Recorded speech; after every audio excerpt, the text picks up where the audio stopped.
کہ جو اللہ تعالیٰ نے آپ کو جنت دی ہے اس کے اندر جو آپ خواہش کریں گے وہ آپ کو ملے گا. یہ نہیں ہو سکتا کہ ایک شخص نے اعمال تو کیے ہیں 33 نمبروں والے یا 40 نمبروں والے اور وہ کہے کہ میں انبیاء کرام کا پڑوس حاصل کر لوں. ایسا تو نہیں ہوگا. البتہ اس سے جو ملنا ہے وہ بھی بہت ہوگا. ذہن میں رکھیے گا. بخاری اور مسلم میں ہے جو سب سے آخر میں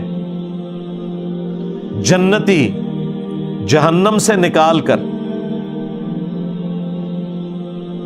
لاکھوں سال کے بعد وہ اپنے گناہوں کا جو عذاب بھگت چکا ہوگا, اس کے بعد جب اسے نکالا جائے گا نا, کوئلہ ہو چکا ہوگا وہ, پھر اللہ تعالیٰ اسے نیا جسم دے گا اور اسے جنت میں جب داخل کیا جائے گا تو اللہ تعالیٰ فرمائے گا کہ تیرے لیے پلانٹ ارتھ, پوری زمین 40,000 سرکم فرانس ہے جس کا 40,000 کلومیٹر ایک طرف سے چل کے واپس آئیں, اس طرح کی 10 زمینیں تیرے لیے.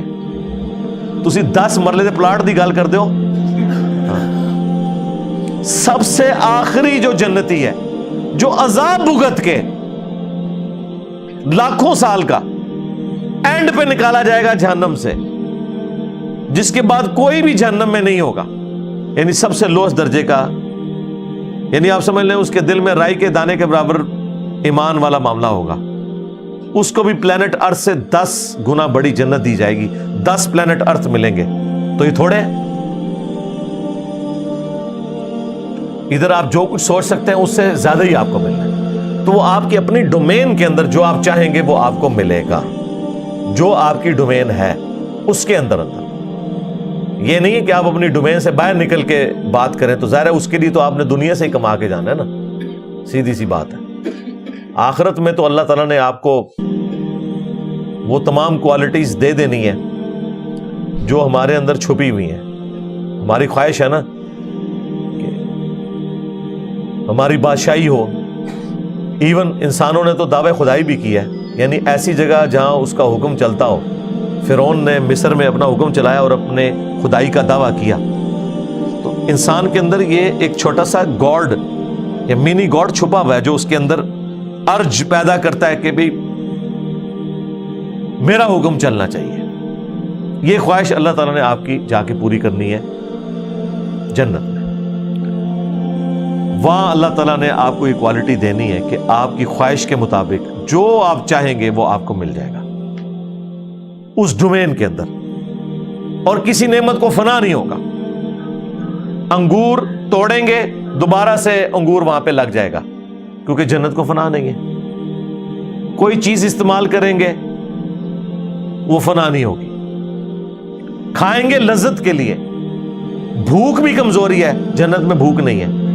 ٹوائلٹ جانا کھانے کے بعد یہ کمزوری ہے, جنت میں ٹوائلٹ نہیں ہے. ایک خوشبودار ڈکار آئے گی اور سب کچھ ہضم. یعنی دنیا کی کوئی کمزوری, بڑھاپا کمزوری ہے, جنت میں نہیں ہے. بیمار ہونا کمزوری ہے, جنت میں نہیں ہے. سب سے بڑی کمزوری موت, وہ نہیں ہے جنت میں. یہ تو بخاری مسلم میں درجنوں احادیث ہیں, یہ تو ایک ٹاپک کی الگ سے ہے. میں نے ایک ویڈیو ریکارڈ کروائی تھی, میں خدا سے کیوں محبت کروں, وائی آئی لو گاڈ. اس میں نے کہا تھا کہ ہم اس خدا سے محبت کریں جو اکیلا تھا, ہمیشہ سے تھا, اپنی مرضی سے اس نے ہمیں پیدا کیا, اور چھوٹی سی زندگی اس کو دینے کے عوض اس نے ہمیشہ کی زندگی ہمیں دے دی جس میں ہمیں بھی موت نہیں آئے گی. خالق اور مخلوق کا فرق رہے گا, عابد اور معبود کا فرق رہے گا, لیکن اس اعتبار سے اللہ تعالیٰ نے اپنی خدائی صفات میں اپنے ان بندوں کو شامل کر لینا ہے کہ آپ کا حکم بھی جنت میں چلے گا. کن فیکون, جو آپ چاہیں گے وہ ہوگا.